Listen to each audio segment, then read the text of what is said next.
So hello guys, welcome back to my channel. So guys, आज हम पढ़ेंगे computer system organisation. तो गाइस, इसमें हम कौन कौन से टॉपिक्स कवर करने वाले हैं, पहले हम उसमें एक बार देख लेते हैं। ठीक है गाइस, तो सबसे पहले हम देखेंगे माइल स्टोन ऑफ कंप्यूटर। कि मतलब भैया हम कंप्यूटर तक कैसे पहुंचे। तो उसकी जनरेशन है first generation, second generation, third generation, fourth generation, fifth generation. मतलब जनरेशन बाय जनरेशन क्या हुई, उसमें इम्प्रूवमेंट हुई, और जो हम अभी तक यहाँ तक जहाँ तक पहुँचे हैं, तो वो हमारे को पता चलेगा माइल स्टोन ऑफ कंप्यूटर में। फिर उसके बाद हम पढ़ेंगे वॉन न्यूमैन मॉडल, जिसका दूसरा नाम है हमारा स्टोर्ड प्रोग्राम कंप्यूटर्स। इसमें मतलब हम जो प्रोग्राम को है डाटा और प्रोग्राम को स्टोर करते हैं, तो इसका दूसरा नाम ये भी होता है। ठीक है, फिर हम इसके बाद पढ़ेंगे, वो पढ़ेंगे इसके कंपोनेंट्स के बारे में। इसमें कंपोनेंट होता है सीपीयू, और सीपीयू के जो अदर पार्ट होते हैं क्या होते हैं, control unit, arithmetical logical unit, इनके बारे में पढ़ेंगे हम। और मेमोरी यूनिट के बारे में भी पढ़ेंगे। ठीक है guys? फिर उसके बाद आती है हमारी बात, जो फोर्थ नंबर पे है, वो है हमारी सिस्टम बस। कि जो सिस्टम में भैया डाटा का ट्रांसफर होता है, एड्रेस ट्रांसफर होता है, तो वो ऐसे तो होता नहीं है, ऑटोमेटिक तो ट्रांसफर होता नहीं है। कोई हमारा वाईफाई तो अंदर लगा हुआ नहीं है। तो उसके लिए हमारे को किसकी जरूरत पड़ती है, सिस्टम बस की। जिसके थ्रू हम डाटा को क्या कराते हैं, एड्रेस भेजते हैं या डाटा को फ्लो करवाते हैं, जो भी काम कराते हैं वो हम सिस्टम बस के थ्रू करवाते हैं। जब पढ़ेंगे तो जब और समझ में आएगा। ठीक है, फिर हम उसके बाद पढ़ेंगे सीपीयू ऑर्गेनाइजेशन। सीपीयू ऑर्गेनाइजेशन पढ़ेंगे, उसमें भी हमारी तीन चीजें आएगी। सिंगल एक्यूमुलेटर ऑर्गेनाइजेशन, फिर उसके बाद हम पढ़ेंगे इसी में जनरल पर्पस ऑर्गेनाइजेशन, और फिर गाइस हम पढ़ेंगे इसी वाले टॉपिक पे। तो मैं एक स्लाइड ले लेता हूँ पहले।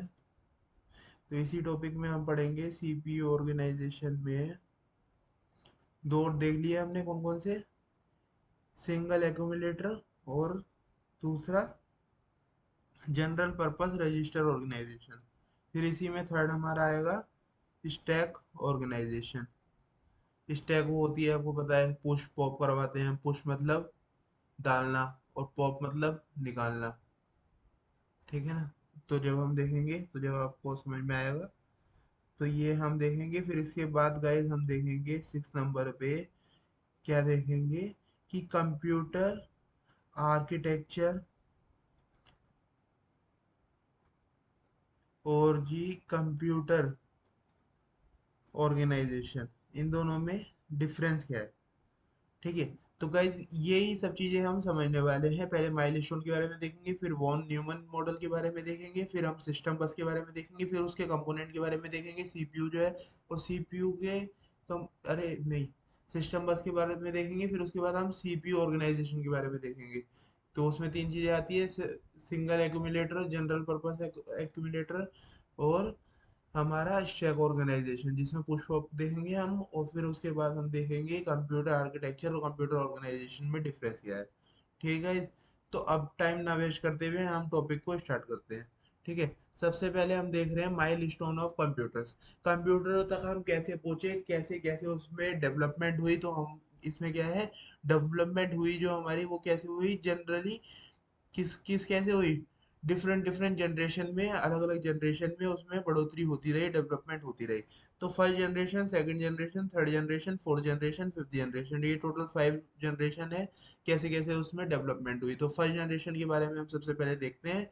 तो सबसे पहले देखते हैं कि भैया फर्स्ट जनरेशन का टाइम कौन सा था। फर्स्ट जनरेशन का जो टाइम था वो था 1946 से 1956। ठीक है, फर्स्ट जनरेशन का टाइम आपको ध्यान रखना है, 1946 से 1956। ये देखो, ये है 9, और ये ऊपर का हमने हटाया तो ये रह गया 4। ठीक है, 19 तो आपको ध्यान रहेगा। ठीक है, ये ऊपर से हटाया 4, और 9 का आप उल्टा करके देखेंगे तो ये 6, तो ये 6, और प्लस 10 करा तो 1956 तक। ठीक है, 1946 से 1956 तक। ठीक है, ये हो गया हमारा इसका टाइम पीरियड। फिर उसके बाद आ गया कि जो फर्स्ट जनरेशन था उसमें क्या यूज करते थे हम, वैक्यूम ट्यूब्स को यूज करते थे, क्या बेसिक कंपोनेंट के तौर पर। बेसिक कंपोनेंट जैसे कि memory and circuitry for CPU. ठीक है, तो जो सर्किट होते थे सीपीयू के और मेमोरी जो होती थी उसमें क्या करते थे हम, यूज करते थे वैक्यूम ट्यूब्स को फर्स्ट जनरेशन में।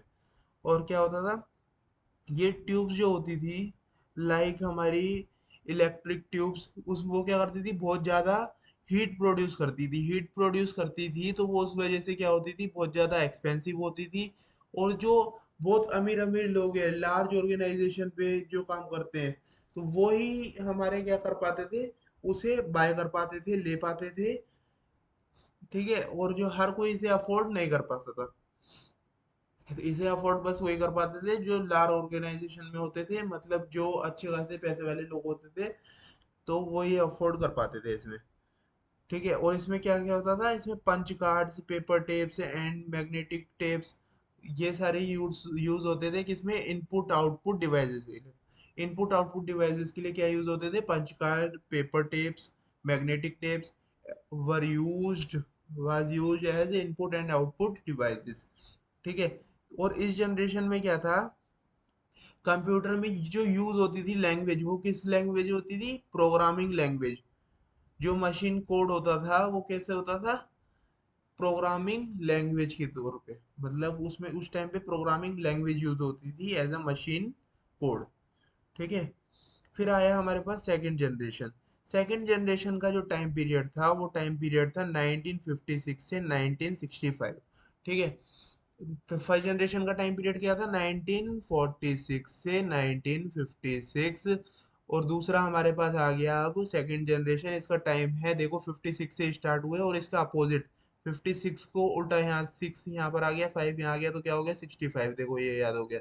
ठीक है, अब ये देखो, ये आपको जो टाइम पीरियड देख रहे हो इसमें आपको कंफ्यूजन होगी, आप नेट पे गूगल पे सर्च करोगे कुछ हो रहा है, फिर कुछ हो रहा है, ऐसे डिफरेंट डिफरेंट टाइम आएंगे।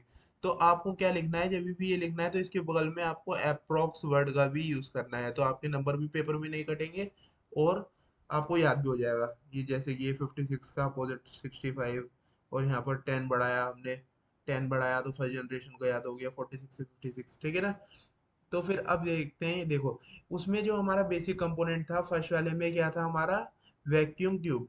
और इसमें क्या है हमारा, इसमें है हमारा ट्रांजिस्टर। ट्रांजिस्टर देखो कि इस वाली सेकंड जनरेशन में क्या यूज होता था, हमारा ट्रांजिस्टर टेक्नोलॉजी यूज होती थी। और जो कि क्या थी, चीपर थी, कंज्यूम लेस पावर, और वो क्या करती थी, कम हमारी जो पावर है, जो हीट, जैसे उसमें हीट क्या हो रही थी हमारी, ज्यादा प्रोड्यूस हो रही थी, इसमें क्या करती कि कम हमारी जो वो है पावर, वो कम लगती है। ठीक है, और ये चीपर होती है उससे, उसके कंपैरिजन में चीपर होती है, ये नहीं बोलेंगे कि सबसे चीपर होती है। ठीक है ना, as compare to first generation it is cheaper, ये बोल सकते हैं। और क्या है, ये मोर कॉम्पैक्ट इन साइज है, मतलब उससे ज्यादा ये साइज इसका क्या है, सही है। और मोर रिलायबल है, मतलब कि ये ज्यादा भरोसेमंद है। And faster than first generation machines, और फर्स्ट जनरेशन मशीन से ज्यादा फास्टर भी है, मतलब उससे जल्दी हमारा क्या होता है, इसमें काम भी होता है। ठीक है, इसमें magnetic core were used as a primary memory. और जो मैग्नेटिक कोर है वो किसके लिए यूज करी जाती है, प्राइमरी मेमोरी के लिए, and magnetic tapes and magnetic disk as secondary memory. और जो मैग्नेटिक टेप्स और मैग्नेटिक डिस्क है वो कैसे यूज करी जाती है, as a secondary storage, secondary storage के तौर पर। और इसमें जो लैंग्वेज यूज होती है, अब देखो फर्स्ट जनरेशन में हमारी जो लैंग्वेज यूज हुई थी उसका नाम क्या था, उसका नाम था भैया मशीन कोड। को हम जो लिखते थे वो उसको किससे लिखते थे, प्रोग्रामिंग लैंग्वेज।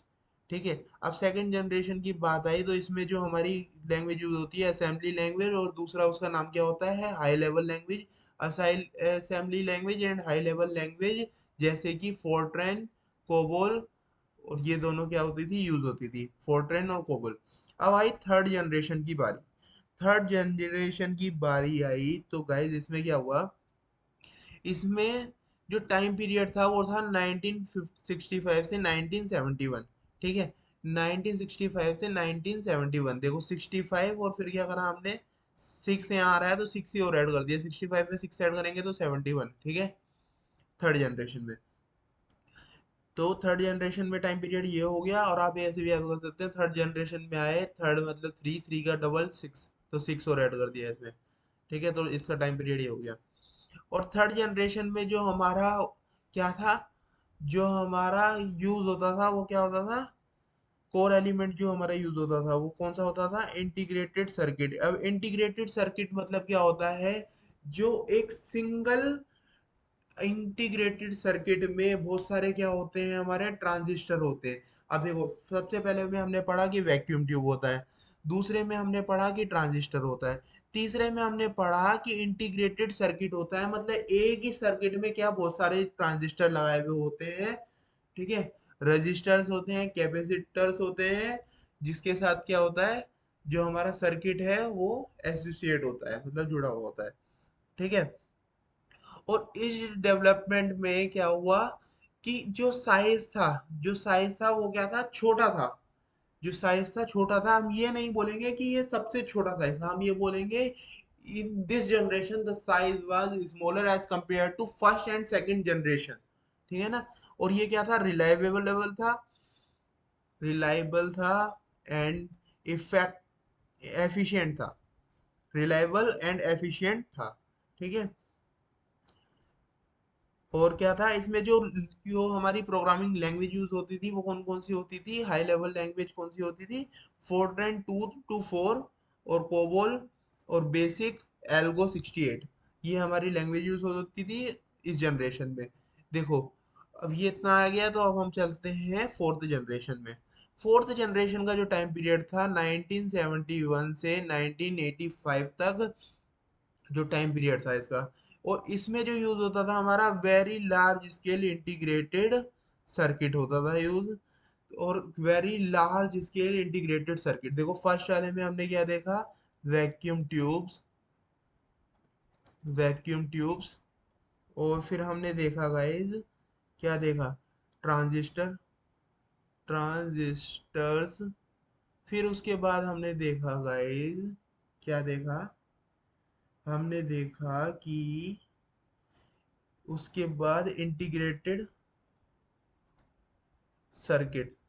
इंटीग्रेटेड सर्किट मतलब जिसमें एक ही में क्या लगे हुए थे, ज्यादा ट्रांजिस्टर लगे हुए थे। फिर उसके बाद हमने देखा अब very large scale integrated circuit, जिसमें ज्यादा ही स्केल में क्या लगे हुए थे, इंटीग्रेटेड सर्किट लगे थे, और इसमें क्या 5,000 हमारे ट्रांजिस्टर लगे होते हैं, 5,000 ट्रांजिस्टर, देखो लिखा हुआ है 5,000 transistor and other circuits element with their associated circuits on a single chip made it is possible to have micro computers of fourth generation। अब देखो इसके वजह से, जब इसमें 5,000 ट्रांजिस्टर लग गए थे तो उस वजह से क्या कर पा रहे थे हम, जो माइक्रो कंप्यूटर्स हैं, मतलब छोटे कंप्यूटर्स हैं, जो उससे भी छोटे साइज में हम बना पा रहे थे। तो फोर्थ जनरेशन में कंप्यूटर क्या था, मोर पावरफुल था, कॉम्पैक्ट था, और रिलायबल था, और अफोर्डेबल था। तो उसका रिजल्ट क्या हुआ, ये हमारी क्या आ गया, ये बहुत ज्यादा हमारे यूज में आने लग गया और बहुत ज्यादा रेज हुआ एकदम। तो पर्सनल कंप्यूटर रिवॉल्यूशन आया उस टाइम पे, फोर्थ जनरेशन पे। ठीक है, और इसमें जो हमारी लैंग्वेज यूज होती थी वो कौन सी होती थी, सी, सी प्लस प्लस और ऐसी, और लैंग्वेज हाई लेवल लैंग्वेज। ठीक है, ये सारी लैंग्वेज हमारी यूज होती थी, और जो इसका कॉन्सेप्ट था, concept of internet was introduce, और इंटरनेट का कॉन्सेप्ट इस टाइम पे आया था हमारी फोर्थ जनरेशन पे। ठीक है, और great development in the field of network, और जो हमारा जो नेटवर्क की फील्ड थी, जो पूरी नेटवर्क की फील्ड थी उसमें भी क्या आई थी, बहुत ज्यादा डेवलपमेंट हुई थी। ठीक है, बहुत ज्यादा बढ़ोतरी हुई थी। कंप्यूटर बिकम्स इजी अवेलेबल, और जो कंप्यूटर थे इस फोर्थ जनरेशन में क्या हो रहे थे, हमारे इजीली अवेलेबल हो रहे थे, मतलब आसानी से मिल पा रहे थे। ठीक है, अब आ गई हमारी फिफ्थ जनरेशन की बारी। फिफ्थ जनरेशन की बारी आई तो देखो हमने सबसे पहले, अब देखो मैं आपको टाइम पीरियड याद करवा देता हूँ। सबसे पहले हमने देखा 1946 से 1956, फिर उसके बाद देखा हमने 1956 से 65, देखो मैंने आपको यही बताया था ना, ये याद करना। फिर हमने देखा 1965 से 1971, यहाँ पर भी 19 लिख दूँ, अब कहोगे क्या बेबड़ा है क्या। फिर अब हमने देखा 1971 से 1985 फोर्थ जनरेशन में। अब 1985 से क्या चल रहा है, अभी तक हमारा चलता हुआ आ रहा है, और पहले भी इससे जो है चल रहा था ये। ठीक है, मतलब फोर्थ जनरेशन में हमारा 1985 तक चला, फिर 1985 से और अभी तक चलता हुआ आ रहा है। तो इसमें क्या होता था भैया, अब हमने ये देखा, तो हमने ये भी देखा कि पहले वाले में हमारा क्या था, जो यूज होता था वैक्यूम ट्यूब होती थी। दूसरे वाले में हमारा क्या हुआ, ट्रांजिस्टर हुआ। तीसरे वाले में क्या हुआ हमारा, वे क्या हुआ, इंटीग्रेटेड सर्किट हुआ। ठीक है, मतलब जिसमें एक ही में हमारे क्या होते थे, बहुत सारे ट्रांजिस्टर लगे होते थे। और फोर्थ वाले में क्या हुआ हमारा, very large scale integrated circuit, मतलब एक ही में हमने जब 5000 ट्रांजिस्टर लगा दिए तो हमारा ये आ गया। अब ये फिफ्थ वाला आ गया हमारा, इसमें क्या है, ULSI means ultra large scale integrated circuit. मतलब इसमें क्या करा गया कि उससे भी ज्यादा मात्रा में क्या लगा दिए गए, हमारे वो लगा दिए गए ट्रांजिस्टर। देखो, तो उससे resulting in the production of micro processor chips having 10 million electronic component.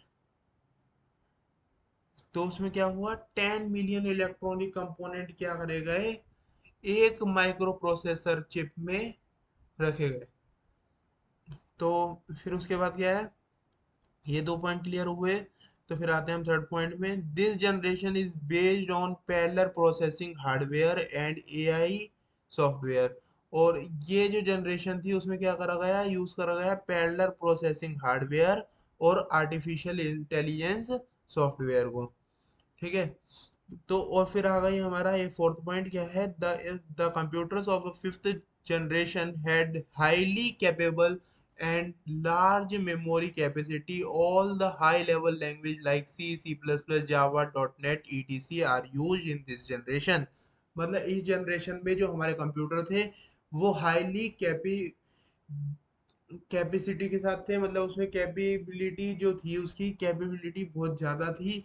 मतलब कि हम उसमें डाटा को कितना भी स्टोर कर सकते हैं। जो उसकी मेमोरी कैपेसिटी थी वो भी बहुत लार्ज थी, कि जिसमें हम ज़्यादा से ज़्यादा हम क्या है अपने डाटा को स्टोर कर सकते हैं। और ये जो लैंग्वेज होती थी इसमें यूज होती थी हाई लेवल लैंग्वेज, जैसे कि C, C++, जावा, .NET, ये सारी लैंग्वेज यूज होती थी। ठीक है गाइस, तो ये आपको समझ में आया होगा जो मैंने आपको बताया। देखो एक बार हम पहले छोटा सा रिव्यू ले लेते हैं। देखो, पहले क्या है, फर्स्ट जनरेशन और सेकंड जनरेशन और थर्ड जनरेशन और फोर्थ जनरेशन, फिफ्थ जनरेशन, ये हम सारी जनरेशन लिख दी। अब देख लेते हैं हम कि इसमें क्या क्या था। अब देखो मैं टाइम पीरियड की बात करूँ, टाइम पीरियड की बात करूँ, तो टाइम पीरियड देखो इसका था 1946 से 1956। फिर आया हमारा टाइम पीरियड 1956 से 65। फिर आया 65 से 71, 71 से 85, 85 से टिल नाउ, मतलब अभी तक चलता हुआ आ रहा है। तो ठीक है, ये टाइम हुआ। फिर उसके बाद आ जाते हैं हम, जो इसका कोर एलिमेंट था। कोर एलिमेंट, कोर एलिमेंट क्या था हमारा, कोर एलिमेंट था भैया, क्या था बताओ। देखो, पहला था हमारा वैक्यूम ट्यूब, दूसरे में आया हमारा ट्रांजिस्टर, फिर आया हमारा क्या, इंटीग्रेटेड सर्किट, फिर आया very large scale integrated circuit, फिर आया ultra large scale integrated circuit. ठीक है, अब क्या था, इसका साइज जो था हमारा बहुत ज्यादा लार्ज था, और ये ज्यादा क्या था हमारा, एक्सपेंसिव भी था। और गाइस फिर क्या हुआ, फिर इसका size as compare to first generation क्या हुआ, कम हुआ, और इसका साइज इससे थोड़ा चीप हुआ, मगर इतना भी चीप नहीं हुआ। ठीक है ना। फिर इस वाले में क्या हुआ, इसमें स्मॉल साइज हो गया एज कंपेयर टू बोथ। और इसमें क्या हुआ, माइक्रो, मतलब और ज्यादा छोटा यूज होने लग गया साइज, जिससे हमारी इलेक्ट्रिसिटी भी बच रही थी और हमारा काम बहुत अच्छा चल रहा था। तो वही जो हमारा कंप्यूटर था वही हमारा इसमें भी यूज करा गया, इसमें फिफ्थ जनरेशन में, और जो अभी तक हमारा यूज होता हुआ आ रहा है तो वो क्या है हमारा, बहुत ज़्यादा कॉम्पैक्ट है, रिलायबल है और भरोसेमंद है। मतलब रिलायबल मतलब भरोसेमंद, दोनों बातें की हो गई। ठीक है, तो हम उसकी कैपेसिटी जो है हमारी फिफ्थ वाले की वो भी बहुत ज़्यादा है। तो हम इसको क्या करते हैं, प्रेफर करते हैं, और यही हमारा अभी तक चलता हुआ आ रहा है। ठीक है गाइस, आई होप कि मैं आपको सही से समझाया पाया हूँ ये सारे पॉइंट। ठीक है, अब उसके बाद आता है हमारा von Neumann model. Von Neumann model क्या है? Historically there have been two types of computers, fixed program computer, ठीक है, और दूसरा stored program computer. Fixed program computer क्या होता है, पहले से इरेज कर लेते हैं। तो अब देखते हैं हम fixed program computer. The function is very specific and they could not be programmed। जो फंक्शन है वो क्या है, वेरी स्पेसिफिक है, और क्या है वो क्या नहीं कर सकता, प्रोग्राम नहीं कर सकता है। Example calculator. अब देखो कैलकुलेटर की बात कर रहे हैं हम, तो क्या है वो क्या है, एक स्पेसिफिक है। तो फिक्स्ड प्रोग्राम में क्या है मतलब, कुल मिलाकर के कि अब देखो, अब हम जैसे हमारे पास कैलकुलेटर है, कैलकुलेटर में हम खुद से परफॉर्म करते हैं ना टास्क। हम कोई प्रोग्राम तो नहीं कर देते उसे कि हम सेट ऑफ इंस्ट्रक्शन दे दिए, हमने कहा कि भाई 2+2+4 ऐसे अपने आप ही कैलकुलेट करते रहिए, खुद से नहीं करता ना वो। हम क्या करते हैं, हम उसे क्या करते हैं, खुद से ऑपरेट करते हैं, खुद से चलाते हैं। तो ये फिक्स्ड प्रोग्राम कंप्यूटर है, जिसमें एक वो स्पेसिफिक क्या है, फंक्शन को करके दिखाता है, और वो क्या होता है, प्रोग्राम नहीं होता। फिर उसके बाद आता है stored program computer. Stored program computer, this can be program to carry out many different task and applications which are stored on them. अब स्टोर्ड प्रोग्राम कंप्यूटर में क्या होता है, ये प्रोग्राम होता है, मतलब इसमें हमने पहले से सेट ऑफ इंस्ट्रक्शन दे रखी होती है, जिससे कि हम क्या कर सकते हैं, बहुत सारे जितने भी टास्क हैं हम उससे परफॉर्म करवा सकते हैं। और क्या होता है ये एप्लीकेशंस में हम क्या कर देते हैं, स्टोर कर देते हैं कि हमारे को ऐसे ऐसे ये काम कराना है। तो वो अपने काम को, अपने टास्क को परफॉर्म करता रहता है। ठीक है ना, अब आपको ये दोनों पॉइंट आई होप कि क्लियर हो गए होंगे, और आपको ये भी समझ में आया होगा वॉन न्यूमन आर्किटेक्चर में हम, दूसरा नाम इसका क्या होता है, स्टोर्ड स्टोर्ड इसका दूसरा नाम होता है स्टोर्ड प्रोग्राम कंप्यूटर।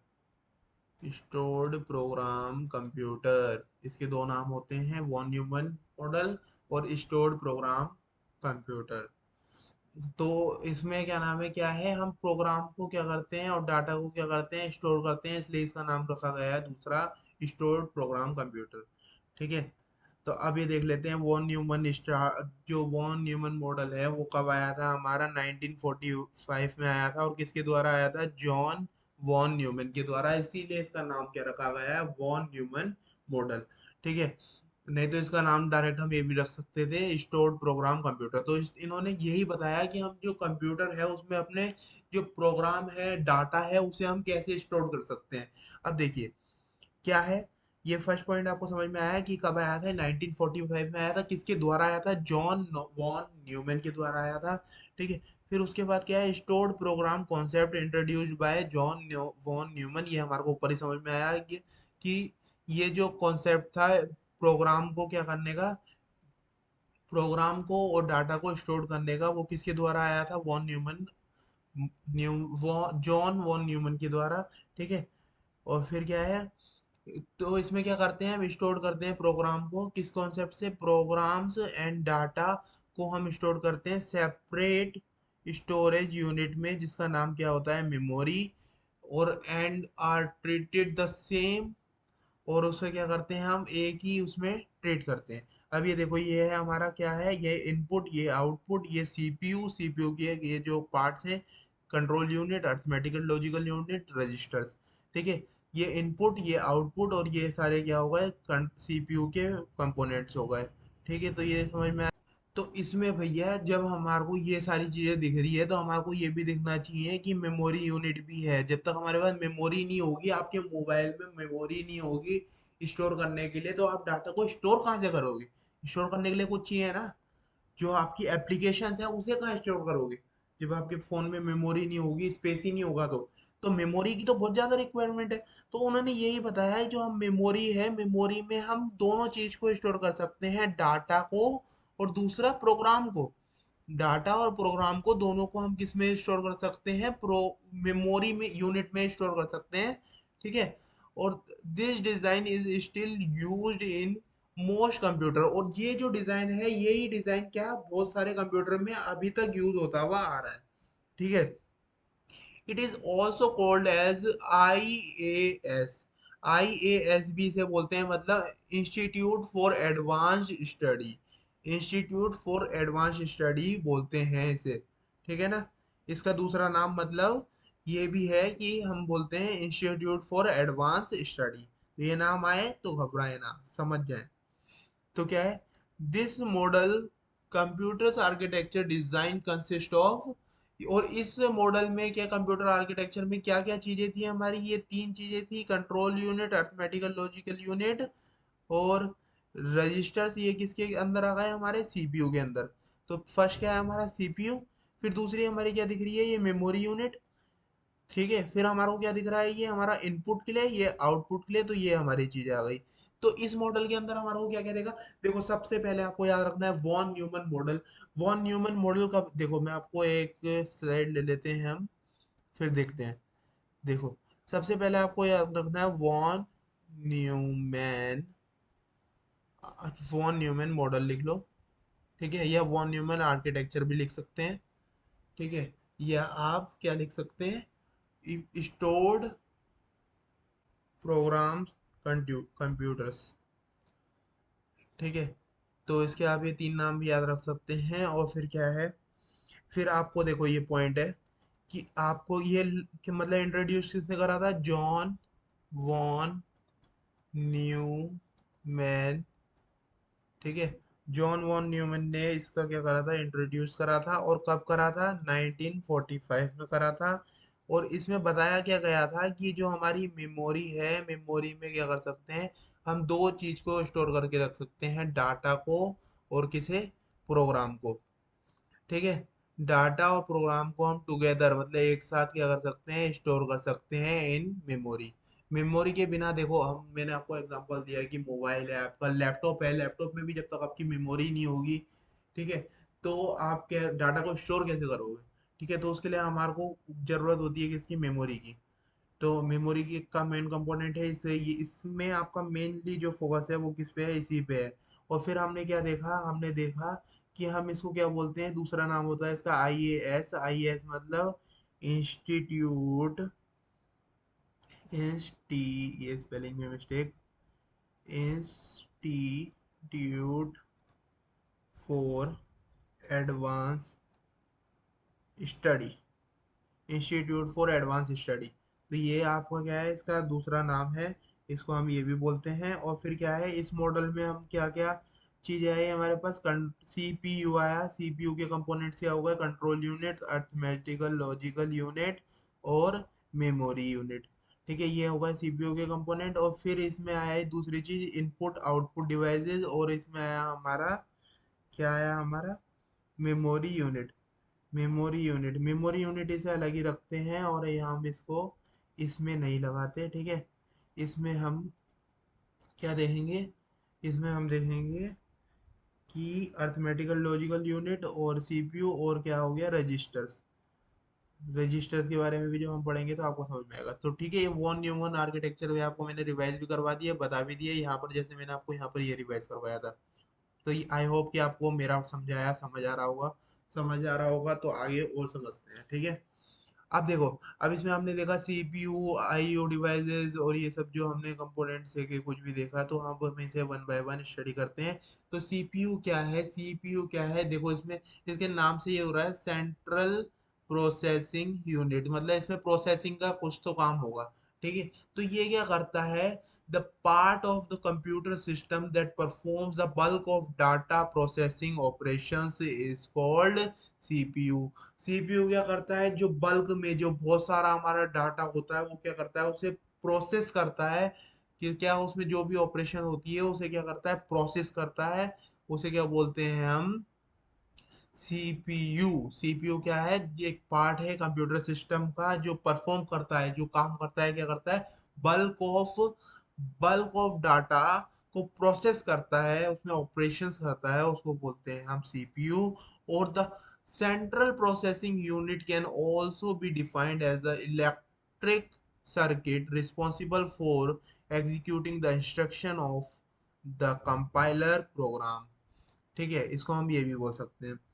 अब इसके मेजर कंपोनेंट्स जो हैं हमारे, अर्थमेटिकल लॉजिकल यूनिट जिसे हम एएलयू भी बोलते हैं, कंट्रोल यूनिट, रजिस्टर, तो इसे हम वन बाय वन अब पढ़ते हैं। ठीक है, सबसे पहले आती है हमारे पास कंट्रोल यूनिट। तो कंट्रोल यूनिट में क्या होता है?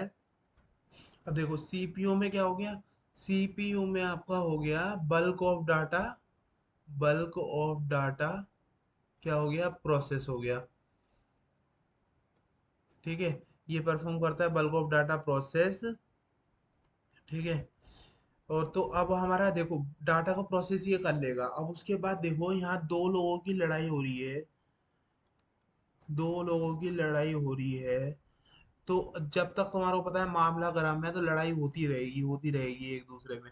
अब मगर जब तक कोई तीसरा बंदा नहीं आ जाता, ठीक है, कोई तीसरा बंदा आकर के इन्हें रोकता नहीं है, तो क्या है, तो लड़ाई होती रहेगी। आपको पता है गुस्से पे गुस्सा बढ़ता ही जाता है, जब तक लोग आकर के नहीं बताए, आकर के बचाएंगे नहीं तो लड़ाई पे लड़ाई बढ़ती रहेगी। तो क्या है, ऐसी हमारा क्या होता है कंट्रोल यूनिट में होता है कि भैया जब हमारे को कंट्रोल करना हो, ये क्या करता है, हमारा हैंडल करता है ऑल प्रोसेसर कंट्रोल सिग्नल, जो भी सिग्नल्स होते हैं उसको क्या करता है, हैंडल करता है। It directs all input and output flow, जो भी इनपुट आउटपुट फ्लो होता है वो क्या करता है, ये डायरेक्टली उसे फैच करता है इंस्ट्रक्शन उसकी, और उसे कंट्रोल करता है कि डाटा कैसे मूव कर रहा है सिस्टम के अंदर, सिस्टम के अंदर जो डाटा है वो कैसे घूम रहा है। ठीक है, उसे ये पता लगाता है और उसके ऊपर वर्क करता है। ठीक है ना, कंट्रोल यूनिट का यही काम है। कंट्रोल यूनिट का हमारा क्या काम है, कंट्रोल यूनिट को आप ऐसे भी समझ सकते हैं, is just like a mind. जैसे माइंड हमारे को कंट्रोल करता है ना, जो माइंड है, माइंड तो हमारे को इंस्ट्रक्शन देता है, वो बोलता है कि भाई ऐसे कर। ठीक है ना, जब हम परफॉर्म करते हैं कुछ टास्क, तो ऐसे ही इसमें होता है कि वो क्या करता है, हैंडल करता है सारी प्रोसेसिंग कंट्रोल सिग्नल्स को। ठीक है, फिर उसके बाद आती है हमारी बात, the CU pro provides several functions. जो कंट्रोल यूनिट है वो क्या करते हैं, ये सारे फंक्शंस को प्रोवाइड करता है। क्या है, it fetches, decodes and execute instruction. ठीक है, ये सारे क्या करता है, फैच करता है, डिकोड करता है और एग्जीक्यूट करता है इंस्ट्रक्शन को। फिर है हमारा इट इश्यूज कंट्रोल सिग्नल्स, और ये कंट्रोल सिग्नल्स को क्या करता है, चालू करता है, जो कंट्रोल करते हैं किसे, हमारे हार्डवेयर को। हार्डवेयर हम बोले तो कीबोर्ड, माउस, ये सारे क्या हुआ है, हमारे हार्डवेयर। ठीक है, it moves data around the system, और ये डाटा को क्या करता है, मूव करवाता है हमारे सिस्टम पे। देखो ये लिखा हुआ था यहाँ पर, तो ये ही हमारा है। ठीक है, अब कंट्रोल यूनिट आपको समझ में आया और आपको सीपीयू समझ में आया। देखो मैं आपको ऐसे ही अच्छे से मतलब अलग से बताता भी रहूंगा तो आपको क्लियरिटी होती रहेगी। देखो सीपीयू मैंने बताया आपको, सीपीयू क्या है, परफॉर्म करता है, performs bulk of data process operation. ठीक है, फिर हमारी बात आई क्या, इसी के अंदर हमारी बात आई कंट्रोल यूनिट की। कंट्रोल यूनिट क्या करता है, ये हैंडल करता है हमारे किसको, जो भी हमारा प्रोसेसर में क्या होता है, कंट्रोल सिग्नल्स होते हैं, उसे क्या करता है, हमारा हैंडल करता है। और ये क्या करता है हमारा, मतलब ऐसे लिख सकते हैं, handles, handles all processor control signal. ठीक है, ये करता है हमारा। और फिर उसके बाद क्या करता है हमारा थर्ड नंबर पे, और ये हम हट गया, ये कंट्रोल यूनिट हैंडल्स होती है, तो सेकेंड ही पॉइंट था। ठीक है, it's my mistake, so sorry for that. तो ये हटा दिया जाए पॉइंट और ये लगा दिया जाए। ठीक है, फिर इसका फर्स्ट पॉइंट ये हो गया। और हमने इसी में क्या देखा, हमने देखा इसके अंदर देखेंगे ना, अब तो ये भी मेरी गलती है, ये हटाओ। अब इसके अंदर देखो, ये क्या करता है, डाटा को मूव करवाता है अराउंड सिस्टम। ठीक है, और हमने ये भी देखा कि ये क्या करवाता है, डाटा को फैच करता है, फैच डिकोड कराता है, और क्या कराता है, डिकोड, और क्या कराता है हमारा, and fetch decode and executes instructions.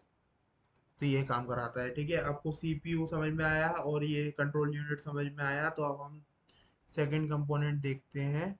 क्या है, arithmetical logical unit. Arithmetical logical unit में क्या होता है, अब देखो कंट्रोल सिग्नल जो था हमारा वो क्या था, वो हमारा कंट्रोल कर रहा था, जो हमारे कंट्रोल सिग्नल थे उसको हमारा हैंडल कर रहा था। अब कंट्रोल सिग्नल को हैंडल कर लेगा और सीपीयू हमारा बल्क ऑफ डाटा को प्रोसेस कर लेगा। तो उसके बाद हमारे को जो कैलकुलेशन होगी उसके लिए भी कोई चाहिए, तो उसके लिए हमारा आता है अर्थमेटिकल एंड लॉजिकल यूनिट, जो क्या करता है, हैंडल करता है ऑल कैलकुलेशंस दी सीपीयू में नीडेड। जितनी भी कैलकुलेशन सीपीयू को नीडेड होती है, जो भी उसे ऑपरेशन करवाना होता है, क्या करवाना होता है, एडिशन, सब्सट्रैक्शन, कंपैरिजंस, तो ये क्या होता है, ये सारे परफॉर्म होते हैं। It's performs logical operations. ये लॉजिकल पर ऑपरेशंस होते हैं, जैसे bit wise shifting, bit wise shift operator, ये वाला ऑपरेटर पढ़ा था ना, bit wise left shift right shift. Arithmetical operation जैसे कि एडिशन, सब्सट्रैक्शन, मल्टीप्लिकेशन, डिवीजन, ये सारे क्या हैं, और मॉडुलस, ये सारे हमारे जो ऑपरेशंस है वो किसके अंदर आते हैं, एएलयू के अंदर। ठीक है, फिर उसके बाद आती है हमारे पास एएलयू में ही, एएलयू में दो मेन फंक्शंस होते हैं, क्या होते हैं, it performs arithmetical and logical decisions. Arithmetical and logical decision बताता है, लॉजिकल कैसे होगा, लॉजिकल मतलब जो कि हमारा bitwise left shift right shift और अर्थमेटिकल ऑपरेशन, और ये हमारा अर्थमेटिक ऑपरेशन वही होगा प्लस माइनस, ये सारे। ठीक है, तो और the ALU is work calculations are done and where decisions are made. और इसमें क्या होता है कि जहाँ पर कहाँ पर हमारी कैलकुलेशंस होती है और क्या होता है, डिसीजन लिए जाते हैं, वो सब क्या होते हैं, हमारे एएलयू के अंदर होते हैं। जितनी भी कैलकुलेशन होती है और जो डिसीजन लिए जाते हैं वो हमारी किसके अंदर होती है, एएलयू के अंदर होती है। फिर क्या है, it acts as a gateway between primary memory and secondary memory. Primary memory और सेकेंडरी मेमोरी के बीच में ये क्या करता है, एएलयू एक गेटवे की तरह काम करता है। ठीक है, गेटवे बोले तो जो हमारा क्या करवाता है, जो कन्वर्ट करता है इंफॉर्मेशन डाटा को एक कम्युनिकेशन सिस्टम से किसी और पोर्टल में और फॉर्मेट में।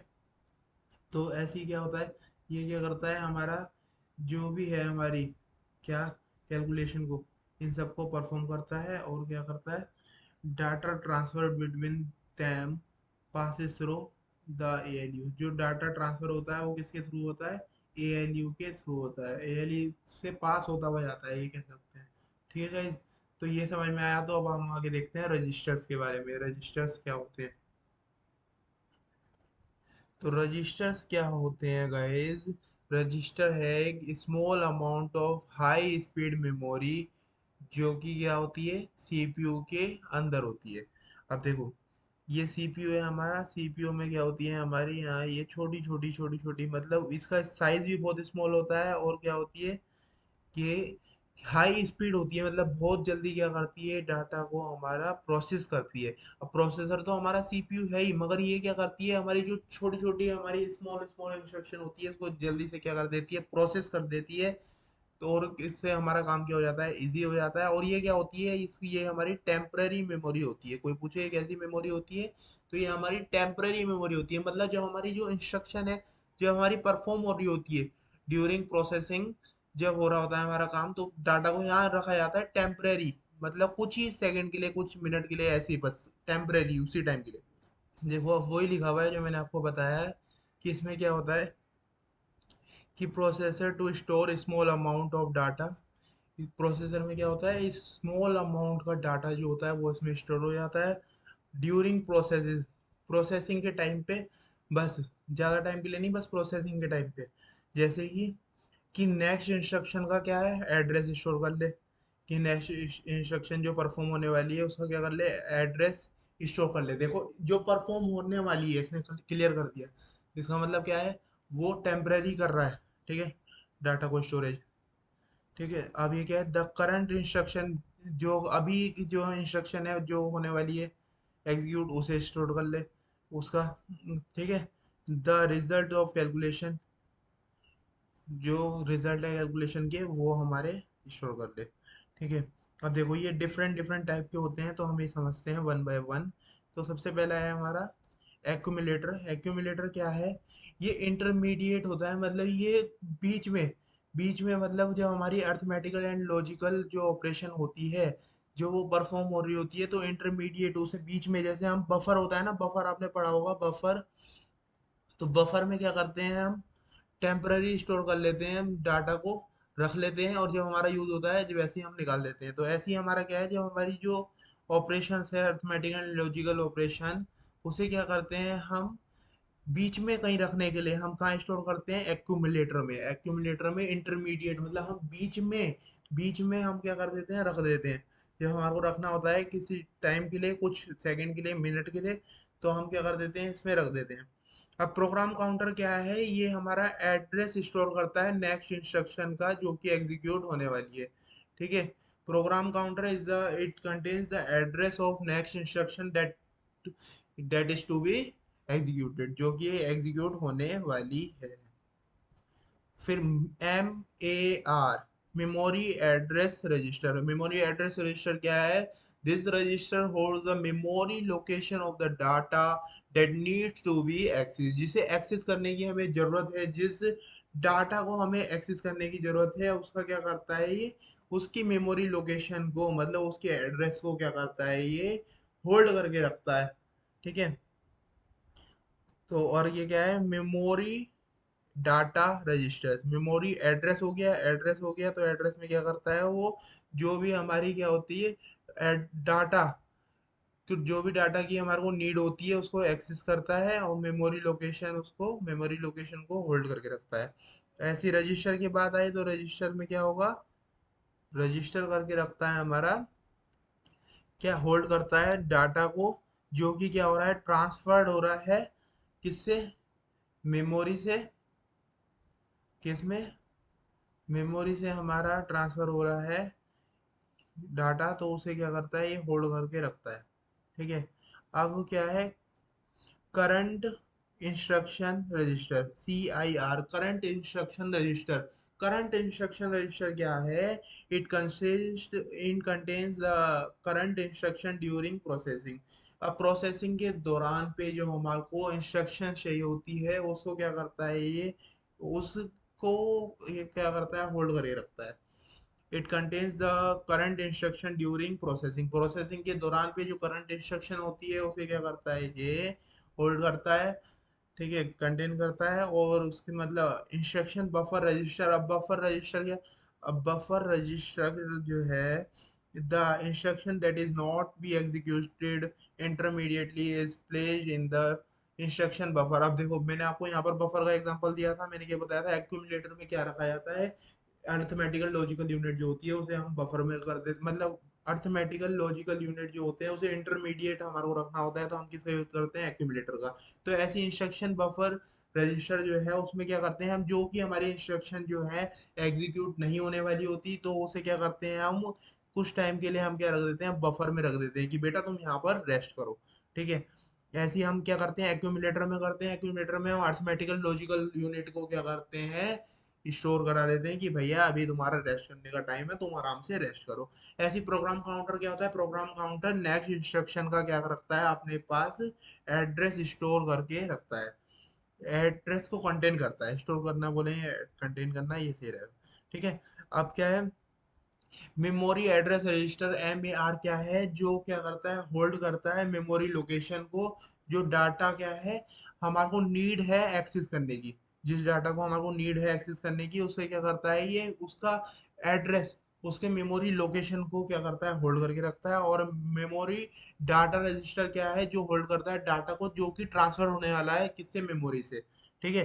फिर pro current instruction register, current instruction register क्या है, जो करंट इंस्ट्रक्शन को क्या करता है, प्रोसेस करता है। ठीक है। और फिर क्या है हमारा IBR, मतलब इंस्ट्रक्शन बफर रजिस्टर, जो क्या करता है कि जो हमारी जो इंस्ट्रक्शन है जो कि हमारी एग्जीक्यूट नहीं होने वाली होती है, तो उसे हमारा क्या रख देता है, बफर में रख देता है कि बेटा अभी तुम रेस्ट करो। फिर उसके बाद आता है मेमोरी यूनिट। अब मेमोरी यूनिट क्या है, the memory unit consist of RAM और समटाइम्स रेफर एज प्राइमरी और मेन मेमोरी। अब देखो, जो मेमोरी यूनिट होती है, मेमोरी में क्या आता है, हमारा रैम आती है, और रैम को हम क्या बोलते हैं, कभी कभार हम बोलते हैं प्राइमरी मेमोरी, और क्या, कभी कभार हम क्या करते हैं, प्राइमरी मेमोरी और मेन मेमोरी भी यूज में लेते हैं। तो अब आती है हमारी बात किसकी, data and program. Data program क्या होता है, सेट ऑफ इंस्ट्रक्शन, ये मैंने आपको बताया था। तो बोथ दोनों चीज क्या होती है, स्टोर करी जाती है हमारी किसमें, मेमोरी में। अब ये देखो, ये चीज हमने वॉन न्यूमैन मॉडल में भी देखी थी, जिसका नाम हमारा दूसरा था स्टोर्ड प्रोग्राम कंप्यूटर, ये नाम था। ठीक है। तो इसमें भी हमने देखा था कि हम क्या कर रहे थे, मेमोरी के अंदर दो चीज को स्टोर करके रख रहे थे, डाटा को और दूसरा प्रोग्राम को।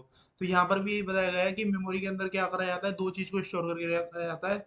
क्या करा जाता है कि डाटा को और प्रोग्राम को क्या करते हैं, हम स्टोर करते हैं। ठीक है। Data and program can stored in memory at different addresses, अलग अलग एड्रेस पे क्या करते हैं, हम डाटा को और प्रोग्राम को स्टोर करते हैं। उससे क्या है, हम यूनिकली आइडेंटिफाई कर पाते हैं कि हमारा डाटा कहाँ है, हमारा प्रोग्राम कहाँ है। तो हम उससे क्या कर पाते हैं, हम उससे आइडेंटिफाई कर पाते हैं। देखो जैसे ये अब एक स्लाइड ही ले लेते हैं। देखो जैसे कि ये मेमोरी है, मेमोरी में ये अलग अलग उसके सेल्स हैं।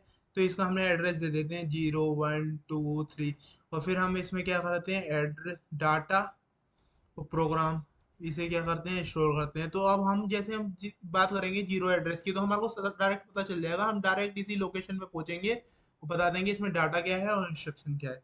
तो हम डायरेक्ट बता सकते हैं, तो इससे क्या है, यूनिकली हम आइडेंटिफाई कर सकते हैं। ठीक है, मेमोरी लोकेशन को, कि हमारी लोकेशन क्या है। तो इसलिए हमारा क्या होता है, एड्रेसेस दिए होते हैं इसमें मेमोरी चिप पे, ये जो होती है। ठीक है, ये इसको क्या बोलते हैं, ये जो मैंने ये सेल्स बनाए हैं, इसको बोलते हैं मेमोरी सेल्स। ठीक है। अब ये देखिए, लोकेशन इन द मेमोरी। अब ये फोर्थ पॉइंट क्या है, unlike a hardware, hard drive, sorry, unlike a hard drive मतलब secondary memory, the main memory is fast and also directly assembly by the CPU। जो मेन मेमोरी होती है वो क्या होती है, हमारी फास्ट होती है, किससे, ये इससे सेकेंडरी मेमोरी से। तो और इसमें क्या होता है, इसमें हम डायरेक्टली एक्सेस कर लेते हैं किसे, CPU के थ्रू। ठीक है। अब आती है हमारी इनपुट आउटपुट यूनिट्स की बात। इनपुट आउटपुट यूनिट की बात करें तो हमारा क्या है, computer usually comes with several input output devices for input. देखो कंप्यूटर में ज़्यादातर हम क्या यूज़ करते हैं इनपुट आउटपुट के लिए, जो हम इनपुट के लिए यूज़ करते हैं वो करते हैं हम कीबोर्ड के लिए। अब कीबोर्ड में तो हम इनपुट डालते हैं, हम कुछ एंटर करते हैं, कीबोर्ड से तो करते हैं। ठीक है। अब माउस से भी हम क्या कराते हैं, मूव कराते हैं, मतलब हम खुद कर रहे हैं ना ये काम। ये बाहर है, एक्सटर्नल, एक्सटर्नल मतलब जो हम खुद से कर रहे हैं। ठीक है, तो वो क्या है, हमारा इनपुट हो गया। अब जो आउटपुट, जो डिस्प्ले हमारा, जो हमारी डिस्प्ले में जैसे ये आपको दिख रहा है, जो मैं आपको मेमोरी और मेमोरी यूनिट जो हम ये खुला हुआ है, इस टाइम आप लैपटॉप पे देख रहे हो या डेस्कटॉप पे, लैपटॉप पे, आप ये क्या, आप मोबाइल में देख रहे हो या कहीं पर भी देख रहे हो, तो वो क्या दिख रहा है आपको, आउटपुट दिख रहा है, वो आपको स्क्रीन पे दिख रहा है। ठीक है। और यदि आप क्या कहते हो, कॉपी में लिख रहे हो, ये मतलब कॉपी में क्या कह रहा हूँ मैं भी, आप कुछ टाइप कर रहे हो, आपने अभी यहाँ आपने क्या करा, सर्च करके आए आप सर्च करके आए कि मेरे को क्या देखना है, कंप्यूटर ऑर्गेनाइजेशन में मेरे को देखना है वॉन न्यूमन मॉडल। तो वॉन न्यूमन मॉडल आपने लिखा, और आप क्या करें, आप डायरेक्ट मेरी वीडियो में पहुंचे और आपने देखा। तो आप जब सर्च करा वो, तो वो क्या करा आपने, वो उस टाइम आपने इनपुट करा, और अब जो आप देख रहे हो, जो आपकी स्क्रीन पे दिख रहा है, वो क्या है, आपका आउटपुट है। तो यही इसमें बताया गया है। ठीक है। अब प्रोग्राम एंड और data is read into main memory from input devices or secondary memory, secondary storage under the control unit of CPU instruction, input instruction। Output devices are use to output the information from a computer. Output devices किस लिए? जो information हमारे को क्या होती है, निकालनी होती है, जो चाहिए होती है हमारे को इंफॉर्मेशन, जो हमारे को आउटपुट में आती है। तो अब उसके लिए क्या करते हैं, हम आउटपुट डिवाइसेस का यूज करते हैं। अब आपको ये वीडियो चाहिए थी तो आपने क्या यूज करा, विंडो का यूज करा या फोन का यूज करा, किसी का भी यूज करा, तो आप ये स्क्रीन पे आई ना वो, ठीक है। तो उसके लिए क्या यूज करा आपने, आउटपुट डिवाइसेस का, इंफॉर्मेशन जो आपको चाहिए उसके लिए। Result are evaluated by computers and it is stored in the computers, then with the help of output devices we can present it to the user। और ये आउटपुट डिवाइसेस से क्या कर सकते हैं, हम प्रेजेंट कर सकते हैं, मतलब दिखा सकते हैं। अब मैं आउटपुट डिवाइसेस से ही तो आपको दिखा रहा हूँ ये स्क्रीन, नहीं तो आपको कहाँ से दिखाई देगी। ठीक है, इतना समझ में आया। फिर आप देखते हैं सिस्टम बस। अब देखो डाटा जो ट्रांसमिट होता है एक पार्ट से दूसरे पार्ट में, तो उसमें क्या होता है, हमारा कंपोनेंट्स होते हैं, मेजर इंटरनल कंपोनेंट्स होते हैं, जैसे कि सीपीयू एंड मेमोरी। तो उससे क्या होता है, उसके वजह से हमारा जो डाटा है वो एक जगह से दूसरी जगह पहुंचता है। अब आपके दिमाग में वैसे एक क्वेश्चन आना चाहिए कि भैया, कि ये डाटा एक तरफ से दूसरी जगह पहुंचता है, कैसे पहुंचता है, मतलब ये क्यों हमारे को जरूरत ही क्या पड़ी। अब देखो मैं आपको समझाता हूँ। ये मैंने बनाया, एक सिस्टम बना लिया।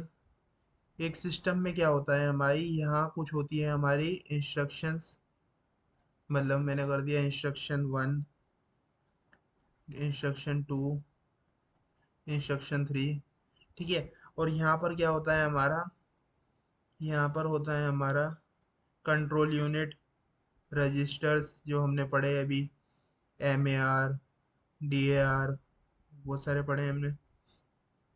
वो DAR नहीं, MDR, सॉरी। सीपी वो कंट्रोल यूनिट, रजिस्टर्स, और यहाँ पर अर्थमेटिकल लॉजिकल यूनिट, ठीक है, ये हमने देखा। ये क्या है, हमारा सीपीयू है। एक सिस्टम के अंदर ये हमने इंस्ट्रक्शन रख दी जो हमारे को परफॉर्म करानी है। ये सीपीयू, ये कंट्रोल यूनिट, रजिस्टर्स, ALU, ये जो सीपीयू के कंपोनेंट है। अब देखो, अब इस इंस्ट्रक्शन को यहाँ से कहाँ पहुँचना है, यहाँ पहुँचना है। देखो सबसे पहले यही आता है ना किसके पास, रजिस्टर्स के पास, क्योंकि ये क्या है, हमारा एक स्मॉल यूनिट है जो डाटा को क्या करता है, प्रोसेस टाइम पे स्टोर करता है। यही देखा था हमने। तो अब इसको यहाँ से यहाँ आना है, तो भैया ये कोई हवा में उड़ के तो आ नहीं जाएगा। ये हवा में उड़ के तो आ नहीं जाएगा कि आपने बोला कि भैया यहाँ से यहाँ जाना है, तुम सीधा उठो राम, लो 10 रुपए और तुम यहाँ से यहाँ पहुंचा दो, ऐसे नहीं हो सकता। क्यों नहीं हो सकता?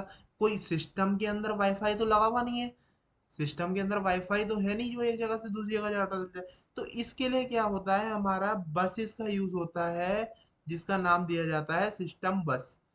सिस्टम बस जो होता है उसके अंदर हमारी तीन चीजें आती है। वो क्या आती है, एड्रेस लाइंस, डाटा लाइंस और कंट्रोल लाइंस। ये तीन चीजें आती है इसकी तरफ। इसके वजह से क्या होता है, एक जगह से दूसरी जगह जो डाटा है वो हमारा जाता है, जो इंस्ट्रक्शन है एक जगह से दूसरी जगह जाती है। तो इसलिए हमारे को किसका यूज पड़ता है, ये इसका नाम क्या है, सिस्टम बस का। सिस्टम बस में ये मतलब एक इंस्ट्रक्शन को एक जगह से दूसरी जगह भेजना है, तो हम ऐसे कैसे भेज देंगे, कुछ ना कुछ तो हमारे को मीडियम चाहिए। तो वो मीडियम जो चाहिए होता है वो क्या होता है, हमारा सिस्टम बस। वो सिस्टम बस हमारा काम पूरा कराती है। ठीक है, क्योंकि भैया सिस्टम जो है हमारा, उसके अंदर कोई हमारा वाईफाई थोड़ी लगा हुआ है जो डाटा एक जगह से दूसरी जगह चल जाएगा। तो हमारे को किसका यूज करना पड़ता है, सिस्टम बस का यूज करना पड़ता है। ठीक है, आई होप कि मैं आपको सही से ये पॉइंट समझा पाया हूँ। ठीक है, तो ए स्टैंडर्ड सीपीयू सिस्टम बस is consist of control bus, data बस एंड एड्रेस बस। देखो मैंने आपको ये बताया था, मैंने क्या बताया था, कंट्रोल लाइंस, डाटा लाइंस और एड्रेस लाइंस। और उन्होंने क्या लिखा है, कंट्रोल बस, एड्रेस बस और डाटा, ये बी बनाना था, डाटा बस। ठीक है, तो अब ये बसेस, इसके अंदर बसेस होती है, उसके अंदर जो लाइंस होती है उसको लाइंस बोलते हैं, और जो पूरी जो उसके अंदर होती है, मतलब मैंने आपको ये एक बड़ा करके नहीं दिखाया, तो मैं आपको बड़ा करके दिखाता हूँ। देखो ये जो मैंने आपको बताया था, क्या बताया था, बसेस। बसेस का पूरा ही डायग्राम बना लेते हैं एक बार। पूरा डायग्राम बना करके आपको ज़्यादा क्लियर होगा। तो मैं यही चाहता हूँ, चाहे लेट से समझ आए मगर पूरा समझ में आए। ठीक है, तो ये हमारा क्या हो गया, ये क्या बना रहा हूँ, मैं बना रहा हूँ भाई साहब, सॉरी, ये कैसी ड्राइंग बन रही है, ड्राइंग मेरी अच्छी नहीं है, मैं पहले ही बता दूँ, ठीक है ना, हंसना मत देख करके, ठीक है। तो ये क्या है हमारी, यहाँ पर है हमारी ये एक ब्लॉक, ये दूसरा ब्लॉक बना दिया मैंने, और ये तीसरा बना दिया, ठीक है। तो इसका नाम क्या दिया हमने, ये हो गया हमारा एड्रेस बस, एड्रेस बस। और ये हो गई हमारी डाटा बस, और ये हमारी हो गई कौन सी बस, ये हो गई हमारी कंट्रोल बस, ठीक है। अब इसके अंदर जो लाइंस होती है उसे क्या बोलते हैं हम, जो लाइंस होती है इनका नाम हो जाता है, मतलब ये एड्रेस, ये लाइंस हो गई तो इसका नाम क्या हो गया, एड्रेस लाइंस, ठीक है। मतलब बस लाइंस लाइंस आगे लगा देना है, बाकी सेम ही है, ठीक है। अब ये क्या हुआ, ये भी उड़ गया, ठीक है। तो अब ये हो गया, अब इसमें क्या है, अब यहाँ पर ये हो गया हमारा सीपीयू, सीपीयू से क्या है, ये हमारा ये जा रहा है यहाँ से यहाँ इंस्ट्रक्शन, अब ये यहाँ से ये बाई डायरेक्शनल, और ये हमारी फिर से बाई डायरेक्शनल, फिर ये आ गई हमारी मेमोरी, मेमोरी, मेमोरी में क्या होता है, फिर ये हमारा यहाँ से यहाँ आ रहा है, और ये हमारा ये हो रहा है, फिर हमारा ये हो रहा है, ठीक है। फिर उसके बाद क्या हो रहा है, ये लाइन छोटी पड़ गई है, इसको और खींच लेते हैं, ठीक है। फिर उसके बाद हमारा इनपुट आउटपुट डिवाइसेस लगे हुए हैं, इनपुट आउटपुट डिवाइसेस, तो ये यहाँ से हमारा यहाँ जा रहा है, और ये हमारे फिर ये ऐसे आ रहे हैं, ठीक है। अब ये कुछ ज़्यादा ही ख़राब हो चुका, अब ये समझ से बाहर है, आपको भी समझ नहीं आ रहा होगा, ना मेरे को समझ आ रहा है सही बताऊँ तो, ठीक है। आपको बस एक ही दिख गया कि ब्रीफ में क्या है कैसे है, ठीक है। अब ये पूरा जो ये चैनल होता है, ये इसका नाम क्या होता है, कम्युनिकेशन चैनल, जिसे हम बोलते हैं सिस्टम बस, सिस्टम बस, ठीक है। राइटिंग मेरी ड्राइंग बहुत ख़राब है तो इससे घबराए ना, ठीक है ना। और तो ये आपको समझ में आया सिस्टम बस का क्या है रोल, ठीक है। तो क्या है, अब देखो एड्रेस बस, जो एड्रेस बस होती है वो कैरीज करती है किससे, एड्रेस ऑफ डाटा, मतलब जो डाटा जो होता है, डाटा का जो एड्रेस होता है, एड्रेस वो करती है, ना कि डाटा को क्या करती है हमारे कैरी करती है, देखो no but not the data, address bus से ही क्लियर हो रहा है कि वो क्या करती है, कैरी करती है address of data between the processor and memory, memory और प्रोसेसर के बीच में जो भी डाटा होता है उसे क्या करती है, उसे कैरी करती है। डाटा बस carries between data between the processor, the memory unit and input output devices. तो कि ये क्या करता है, डाटा बस डाटा को क्या करता है, कैरी करता है, किसके बीच में, प्रोसेसर एंड मेमोरी यूनिट के बीच में, इनपुट आउटपुट डिवाइसेस में, ठीक है।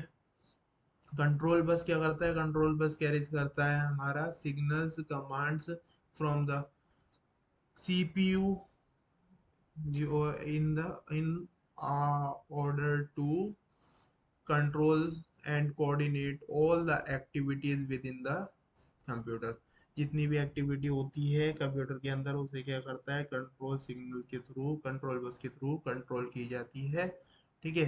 आई होप कि आपको ये जो पॉइंट्स है अच्छे से समझ में आए होंगे, समझ में आए होंगे तो हम आगे चलते हैं किसके बाद, बात पे, central processing unit organisation. Central processing unit organisation में क्या आता है, ये 2 पॉइंट्स लिखे हैं, ये 3 टाइप्स हैं, 3 टाइप्स, ये 3 टाइप्स के होते हैं, single accumulator general purpose register organisation, ठीक है। स्टैक ऑर्गेनाइजेशन, स्टैक ऑर्गेनाइजेशन में हम किसके बारे में पढ़ते हैं, पुश के बारे में पढ़ते हैं और पॉप के बारे में पढ़ते हैं, ठीक है। अब सिंगल एक्यूमुलेटर ऑर्गेनाइजेशन क्या है, accumulator is a processor registers for executing instruction. Accumulator क्या होता है, एक प्रोसेसर होता है, रजिस्टर होता है, जो क्या करता है, एग्जीक्यूट करता है इंस्ट्रक्शन को, मतलब इंस्ट्रक्शन को एग्जीक्यूट मतलब क्या, परफॉर्म करता है, एग्जीक्यूशन मतलब परफॉर्म करना है, एग्जीक्यूशन जैसे कि हम प्रोग्राम को रन करते हैं तो लास्ट में क्या करता है, वो एग्जीक्यूट करता है, बताता है कि क्या रिजल्ट है। तो क्या है, एक्यूमुलेटर क्या करता है, प्रोसेस करता है रजिस्टर्स को for executing instruction. The instruction format in this type of computer use one address operand, और इसमें क्या होता है, एक एड्रेस ऑपरेंड क्या होता है हमारा यूज होता है। अब आप बोलोगे ऑपरेंड ऑपरेंड ऑपरेंड क्या रहा है, ऑपरेंड मतलब क्या होता है, ऑपरेंड मतलब होता है ऑपरेशन। ऑपरेशन जो होती है परफॉर्म, उसका address, address of operation. One address operation मतलब वन एड्रेस ऑपरेंड ही बोलेंगे वैसे, ठीक है, मतलब इसका मतलब मैं बता रहा हूँ ऑपरेशन, कि इसमें देखो एक ऑपरेशन हुई है, देखो ए इक्वल टू बी प्लस सी, मतलब ये ऑपरेशन क्या है, एक है प्लस, ठीक है, ये ऑपरेशन हुई, तो ये किस में हुई हमारी, किसमें हुई, सेंट्रल, मतलब ये सेंट्रल प्रोसेसिंग यूनिट में जो ऑर्गेनाइजेशन है फर्स्ट वाला हमारा सिंगल एक्यूमुलेटर ऑर्गेनाइजेशन, उसमें सिंगल ही क्या होता है हमारा, एड्रेस ऑफ ऑपरेंड होता है, ठीक है।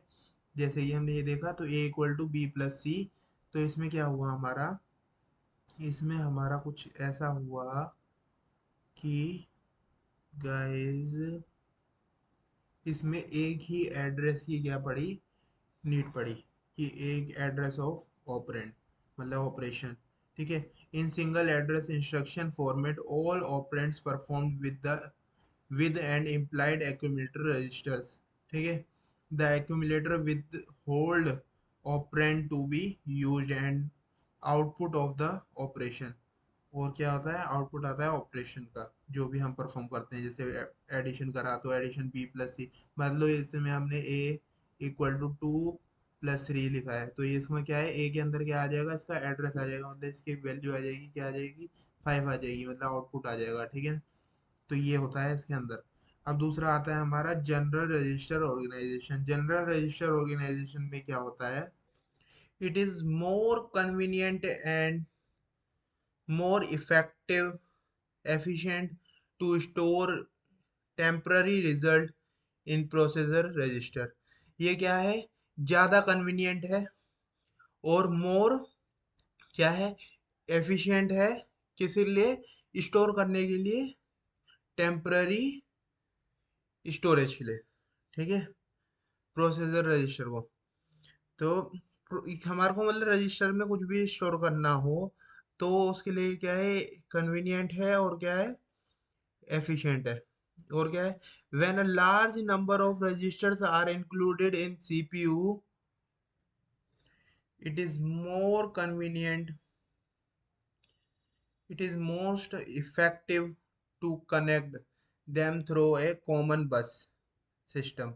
तो ये लार्ज नंबर ऑफ रजिस्टर्स होते हैं, आप देखो लार्ज नंबर ऑफ रजिस्टर्स हैं, तो इसमें क्या हो जाएगा हमारा, इसकी कॉस्ट भी जो हो जाएगी वो क्या हो जाएगी, हाई हो जाएगी, जो इसकी कॉस्ट हो जाएगी वो क्या हो जाएगी, हाई हो जाएगी। अब इसमें क्या था हमारा, इसमें लार्ज नंबर ऑफ रजिस्टर नहीं थे, इसमें हम एक ही रजिस्टर की बात कर रहे थे, तो इसमें हमारी क्या थी, कॉस्ट जो थी हमारी, वो मिनिमम लगती थी, क्योंकि जितने रजिस्टर बढ़ेंगे उतनी उसकी कॉस्ट भी बढ़ती रहेगी, तो इसमें हमारी कॉस्ट क्या हो जाएगी, हाई हो जाएगी, क्योंकि इसमें लार्ज नंबर ऑफ रजिस्टर जब हम लगाते हैं, तो उसकी वजह से क्या हो जाती है, कॉस्ट हाई हो जाती है। और देखो, the registers communicate with each other not only for direct data transfer but also while processing various micro operation. जब हम कोई माइक्रो ऑपरेशन लगाते हैं तो क्या होता है, जो हमारा क्या है, रजिस्टर है, वो कम्युनिकेट करता है, और डाटा को क्या करता है, डायरेक्टली ट्रांसफर करता है, ठीक है। और क्या है, तो इस वजह से क्या होता है, नेसेसरी है प्रोवाइड करना है कंट्रोल यूनिट को, जो कि परफॉर्म करे क्या, arithmetical logical unit micro operations in the processor, ठीक है। तो इसमें इस टाइप में क्या आता है, ये आता है 2 एड्रेस फॉर्मेट, 3 एड्रेस फॉर्मेट, और 4 एड्रेस फॉर्मेट।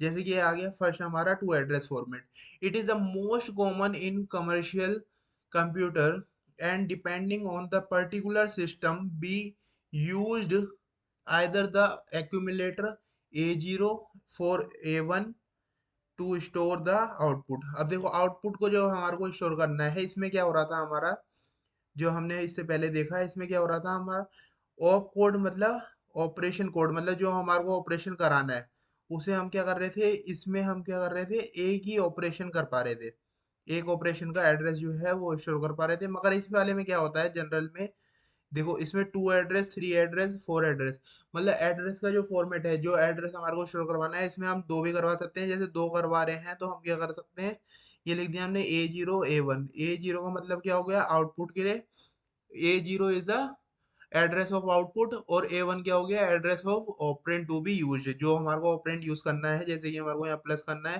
तो ये क्या हो गया, ये A1 में आ गया हमारे का। ठीक है। और तो अब ये क्या है, अब ये एग्जांपल हो गया इसका। एग्जांपल आप देखो इसमें क्या करा हमने, जैसे सूडो लिखा, ये प्रोसेस मतलब सूडो मतलब हम बस करा रहे हैं इसे, ये कोई वैसे नहीं हो रहा। ये हम मतलब सूडो मतलब क्या होता है, नकली होता है। ठीक है, मतलब कि इट्स नॉट रियल। तो हम क्या कर रहे हैं, लोड, हम लोड करवा रहे हैं बी को लोड कराया, फिर उसमें हमने क्या करा, उसे एक्यूमुलेटर में हमने रख दिया। फिर हमने क्या करा, हमने ऐड करा, ये ऐड करा, फिर हमने उसे क्या करा, उसमें ऐड करा हमने सी को, और फिर उसमें एक्यूमुलेटर को ऐड करा। पहले एक्यूमुलेटर में बी था, अब बी में और सी भी ऐड हो गया। ठीक है, तो अब एक्यूमुलेटर में ए और सी आ चुका। अब हमने ए और सी कर दिया, तो अब हमारे को इसको कहाँ स्टोर करना है, यहाँ स्टोर करना है ए में। तो स्टोर करा हमने ए में, तो क्या आ गया हमारे, अब ए आ चुका है इसके अंदर। ठीक है, तो आपको ये समझ में आया होगा। अब क्या है, अब इसके बाद क्या आता है हमारे पास, स्टैक ऑर्गेनाइजेशन। देखो स्टैक ऑर्गेनाइजेशन क्या है, stack organization computer does not use an address field for the arithmetical operation instruction. इसमें क्या है हमारा, कि एड्रेस फील्ड यूज नहीं होती किसके लिए, अरिथमेटिकल ऑपरेशन इंस्ट्रक्शन के लिए।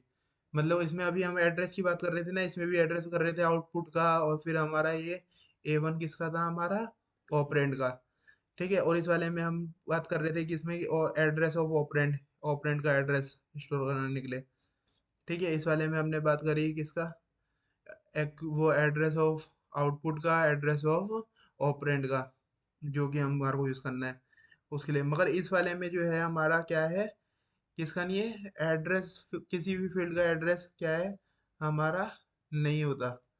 मतलब हम यूज नहीं करते इसमें। हम क्या करते हैं, दो तरीके के ऑपरेशन परफॉर्म करते हैं, जो कि क्या होती है, पुश एंड पॉप। पुश मतलब डालना, और पॉप मतलब निकालना। ठीक है, अब ये करते हैं ना, ये देखो स्टैक आपने पढ़ा होगा, आपने ये देखा होगा कि हम कुछ डालते हैं, मतलब हम पुश करते हैं। मान लो हमने एक बुक डाली, तो ये हमारी आ गई बुक। ठीक है, और फिर हमने ये निकाला यहाँ से, ये हमारे को निकालना है, तो ये क्या हो गया, पॉप। तो पॉप में क्या होगा, ये हमारी जो बुक है, ये जो मैंने अभी डाली है, ये हट जाएगी, और ये हमारी बाहर आ जाएगी। ठीक है ना, पुश पॉप आपने पढ़ा होगा। तो ये क्या है, पुश मतलब an operation of data operand instruction into top of the stack. देखो ऊपर से क्या डाला गया है, डाला गया है कुछ। ठीक है, तो ये हो गया हमारा पुश, और ऐसी क्या है, रिमूवल करा गया है ऊपर से, तो मतलब क्या है, हमारा पॉप है। Note, each time an operand is push or pop, the value of TOS is updated। जी हर बार जो भी क्या होता है, पुश होता है और पॉप होता है, तो वैल्यू जो होती है TOS की, वो क्या होती है, अपडेट होती रहती है। ये TOS का मतलब क्या है, टॉप ऑफ स्टैक। स्टैक के टॉप से, मैंने आपको टॉप से ही बताया ना, पुश और पॉप जो हम ऑपरेशन करेंगे वो किससे करेंगे, ये ऊपर से ही करेंगे, मतलब टॉप से करेंगे। तो ये क्या, TOS का मतलब क्या है, टॉप ऑफ स्टैक। ठीक है ना, ये समझ में आया, तो हम आगे देखते हैं। तो क्या है इसमें, अब देखो pseudo operation code, OP code हमने फिर से वैसे ही बनाया। अब देखो हुआ क्या, ये सूडो ओपी बनाया, मतलब ऑपरेशन कोड, जैसे कि मतलब जो हमारे को परफॉर्म करना है। ठीक है, प्रोसेस मतलब क्या चल रहा है उसमें। ठीक है, तो हमने करा ये पुश, पुश करा हमने सी को, मतलब हमने सी को क्या करा, ऊपर से डाला। ऊपर से डाला मतलब टॉप ऑफ स्टैक से डाला। तो क्या हुआ, टॉप ऑफ स्टैक में सी आ गया हमारा, और यहाँ पर ये फिर हमने पुश करा बी, और यहाँ गलती से लिख दिया है डी। ठीक है, फिर हमने पुश करा बी, तो टॉप ऑफ स्टैक से हमारा क्या आ गया, बी आ गया उसके अंदर। अब बी आ गया, दो चीजें हमारी, आपको देखो अब इसके अंदर क्या पड़ी है, स्टैक के अंदर दो चीजें पड़ी है। एक पड़ा है हमारा, जब हमने पहले पुश करा तो हमारा क्या पड़ा है इसके अंदर, हमारे अंदर पड़ा है इसके सी। और सी करने के बाद जब ये सी पुश हो गया, फिर उसके बाद हमने क्या करा, बी।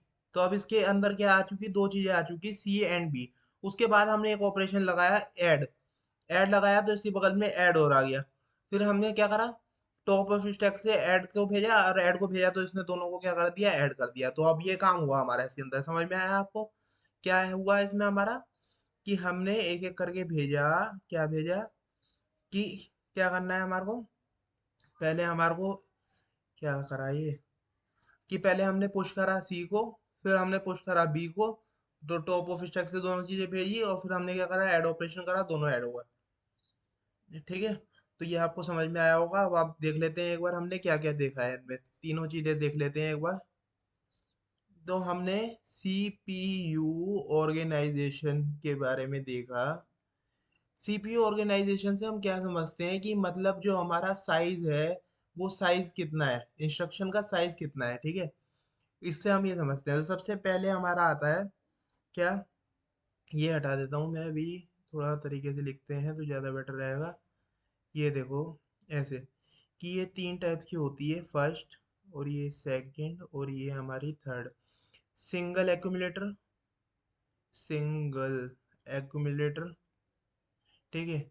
फिर हमारा कौन सा आ गया, हमारा general register organisation, general register organization. फिर हमने देखा, क्या देखा, स्टैक ऑर्गेनाइजेशन। अब इसमें क्या हो रहा था, इसमें हमारा एक ही ऑपरेंड था, ठीक है, एक ही ऑपरेंड था।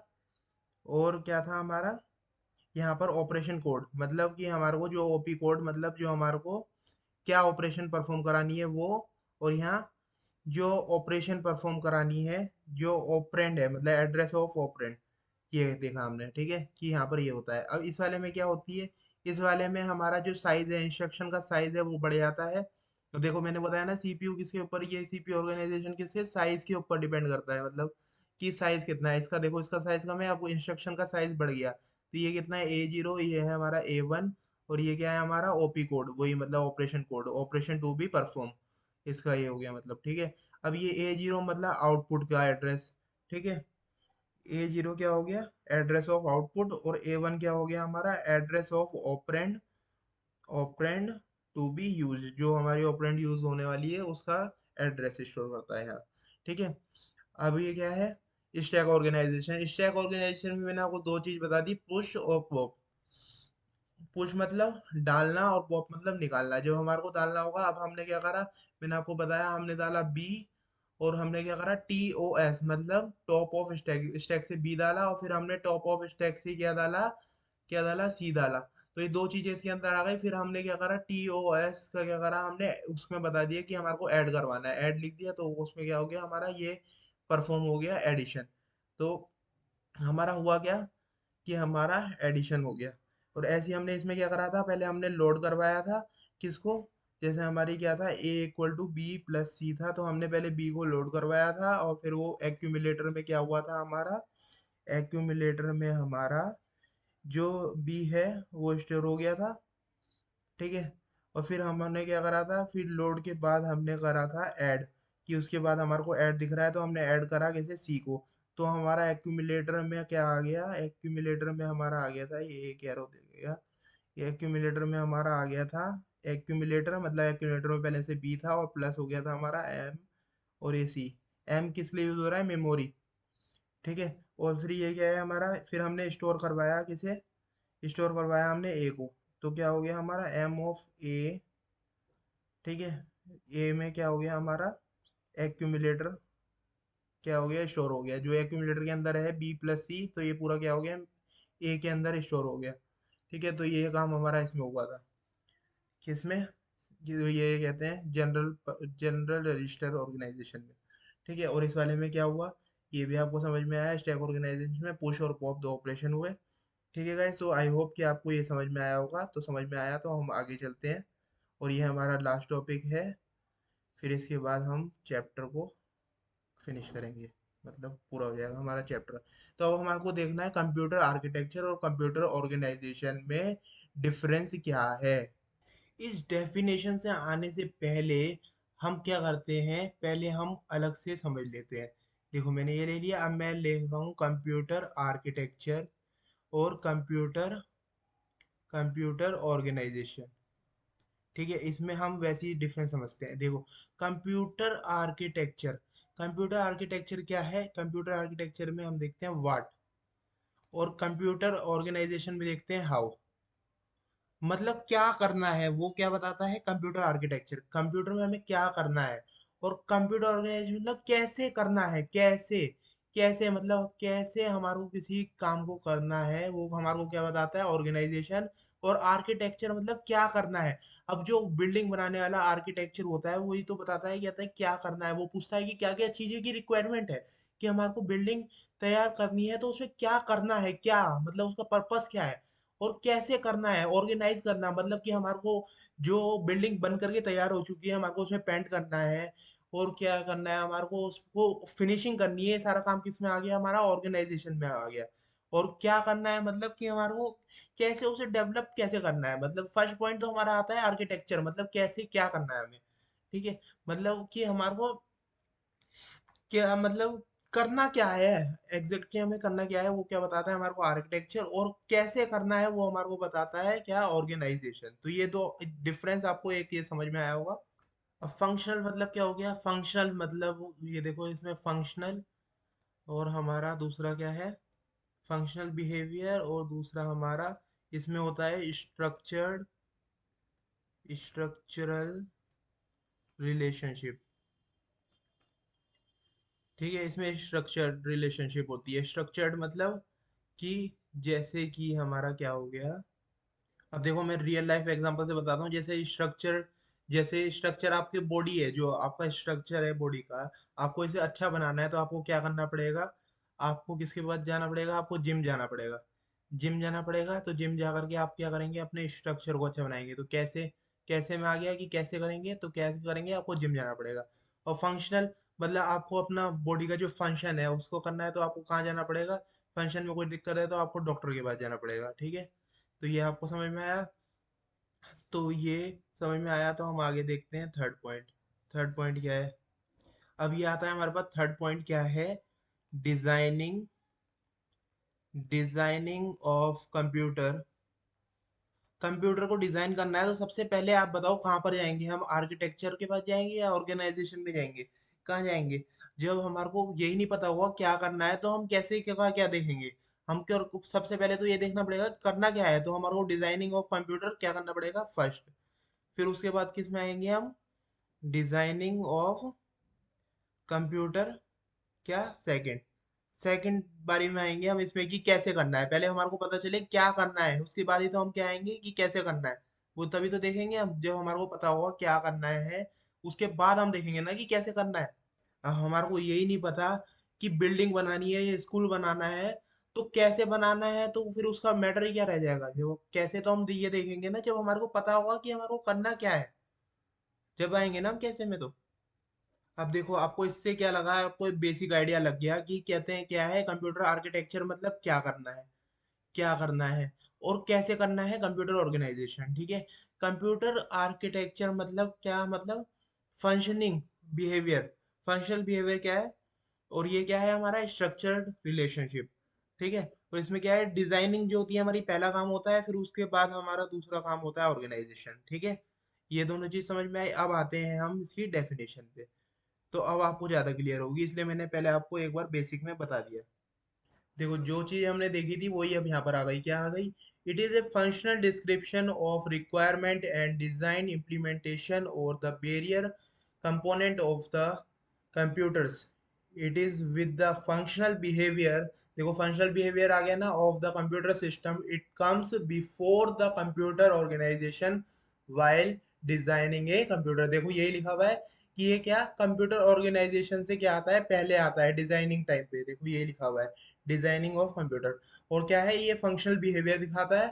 और क्या है कि हमारा फंक्शनल बिहेवियर होता है, और दूसरा क्या होता है, डिजाइनिंग मतलब ऑर्गेनाइजेशन से पहले आता है। सबसे पहले हमारे को ये पता होना चाहिए व्हाट, कि हमारे को करना क्या है, तो वो पार्ट किसमें आता है हमारा आर्किटेक्चर में। और अब कैसे करना है, how, how how we will do perform the operation, देखो ये लिखा है how operational attributes are linked together and contribute to the release the architecture specification। Computer organization deals with the structured, देखो स्ट्रक्चर्ड रिलेशनशिप, ये किसके साथ करता है, स्ट्रक्चर्ड रिलेशनशिप। स्ट्रक्चर्ड रिलेशनशिप मैंने आपको एग्जांपल बताया था रियल लाइफ में, कि आपको स्ट्रक्चर्ड चाहिए होता है तो आप कहाँ जाते हैं, जिम जाते हैं। तो उसमें क्या करते हैं, फिर आप एक्सरसाइज करते हैं, तो उससे क्या है, जो आपका स्ट्रक्चर है वो क्या होता है, वो अच्छा होता है। तो ऐसे ही क्या होता है, फंक्शनल फंक्शनल मतलब आपको फंक्शन अंदर की फंक्शनिंग में कोई प्रॉब्लम है तो आप क्या करते हैं, डॉक्टर के पास जाते हैं। तो ऐसे ही क्या होता है हमारा कंप्यूटर आर्किटेक्चर में क्या होता है, फंक्शनल होता है। और कंप्यूटर ऑर्गेनाइजेशन में क्या होता है हमारा, स्ट्रक्चर्ड होता है। इसमें हमारा क्या होता है, क्या करना है, और इसमें होता है कैसे करना है। ठीक है, ये चीज आपको क्लियर है। और सबसे पहले क्या होता है हमारा, कंप्यूटर आर्किटेक्चर में आते हैं कि क्या आते हैं, क्यों आते हैं हम कंप्यूटर आर्किटेक्चर में, क्योंकि सबसे पहले हमारा होता है क्या करना है वाला पार्ट, फिर उसके बाद होता है कैसे करना है।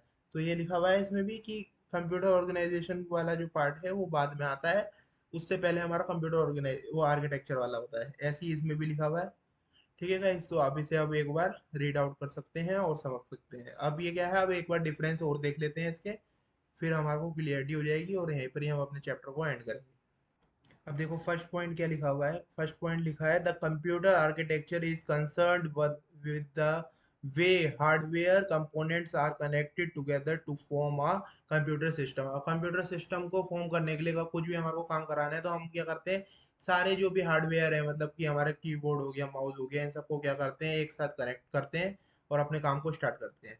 ठीक है, तो हम अपने काम को स्टार्ट करते हैं तो इसके लिए हमारे को सबसे पहले क्या करना पड़ता है, हमारे को हार्डवेयर कंपोनेंट को क्या करता है पड़ता है, कनेक्ट करना पड़ता है। और फिर आता है हमारा कंप्यूटर ऑर्गेनाइजेशन, ये कंसर्न करता है किसके साथ, with the structure and behaviour of a computer system as seen by the user.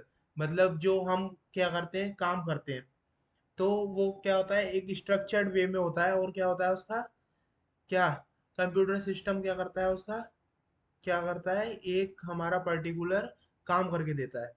जो भी मतलब उसका बिहेवियर होता है वो किसे दिखता है, जो भी यूजर होता है यूजर को दिखाई देता है उसका बिहेवियर, कि वो काम कैसा हो रहा है। ठीक है, तो ये दो चीज आ गई, ये दो चीज आ गई। तो अब हम आते हैं, मतलब एक चीज तो एक ही है, पॉइंट दो हुआ है इसमें, एक ही पॉइंट हुआ दोनों में, एक एक। ठीक है, it act as the interface between hardware and software. और हार्डवेयर एंड सॉफ्टवेयर के बीच में क्या करता है, ये इंटरफेस का काम करता है। ठीक है, और ये क्या करता है, it deals with the component of connection in A system. और ये क्या करता है कि कनेक्शन बना कर रखता है कंपोनेंट के बीच में, किसके बीच में, कि जो हमारा सिस्टम होता है उसके बीच में क्या करता है, ये हमारा कनेक्शन बना के रखता है। और फिर ये क्या है, third point, computer architecture helps us to understand the functionality of a computer system. ये देखो, ये तो कितनी बार हम देख चुके हैं, ये फंक्शनैलिटी बताता है। Computer organization tell us how exactly all the units in the system are arranged and interconnected. ठीक है, फिर A programmer can view architecture in these of instruction addressing mode and registers। ये हम इनके बारे में पढ़ेंगे आगे जब आएंगे हम, तो हम ये देखेंगे। इसमें क्या होता है, हमारा कंप्यूटर आर्किटेक्चर में हमारा instruction addressing mode and registers होते हैं। ठीक है, और ऑर्गेनाइजेशन में क्या होता है, रियलाइजेशन ऑफ आर्किटेक्चर। ठीक है, एक्सप्रेस करता है रियलाइजेशन ऑफ आर्किटेक्चर को। और वाइल डिजाइनिंग एक computer system architecture is consider first. और देखो इसमें भी लिखा हुआ है कि क्या करते हैं, कंप्यूटर सिस्टम आर्किटेक्चर को पहले करते हैं, फिर उसके बाद किस में आते हैं हम, कंप्यूटर ऑर्गेनाइजेशन में।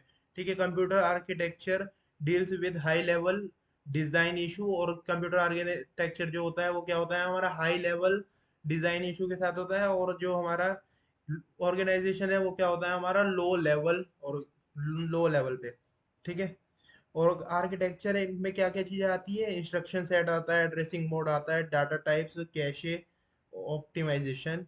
और इसमें क्या होता है हमारा, इसमें आता है हमारा organization involves physical components. Physical components कैसे हो गए, मतलब सर्किट हो गया, डिजाइन हो गया, एड्रेसिंग मोड हो गया, एड्रेस हो गया, सिग्नल हो गया, और पेरिफेरल्स डिवाइसेस। पेरिफेरल्स डिवाइसेस मतलब इनपुट आउटपुट डिवाइसेस, जैसे कि कीबोर्ड और माउस, ये सब क्या होगा, हमारे पेरिफेरल डिवाइसेस।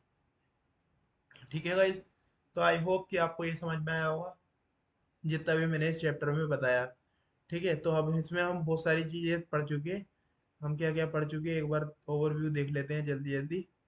क्या है, हमने ये समझा कंप्यूटर सिस्टम ऑर्गेनाइजेशन में, हम इन टॉपिक के बारे में समझा, माइलस्टोन ऑफ कंप्यूटर। ठीक है, इसमें हमने सारे पॉइंट समझे कि first second third fourth fifth generation के बारे में। फिर हमने समझा वॉन न्यूमन मॉडल, जिसका नाम था स्टोर्ड प्रोग्राम कंपोनेंट। उसमें क्या करते थे, हम मेमोरी में स्टोर करवाते थे क्या, डाटा और दूसरा प्रोग्राम। ठीक है, उसमें फिर हमने सीपीयू का समझा, सीपीयू क्या करता है, हमारा बल्क ऑफ डाटा को प्रोसेस करता है, और ये कंट्रोल यूनिट क्या होती है, जो कंट्रोल सिग्नल को क्या करती है, हैंडल करती है, और क्या करती है, डाटा को जो मूव होता है जो भी हमारे उसमें सिस्टम में, उसे भी वो करती है, प्रोसेस करती है। और फिर ये एएलयू क्या है, हमारा एएलयू क्या था, हमारा जो हमारे अर्थमेटिकल लॉजिकल कैलकुलेशन होती है उसको हमारा क्या करता है, हैंडल करता है, वो एएलयू करता है। फिर हमारे मेमोरी यूनिट का पढ़ा, मेमोरी यूनिट में हमने पढ़ा था रैम का।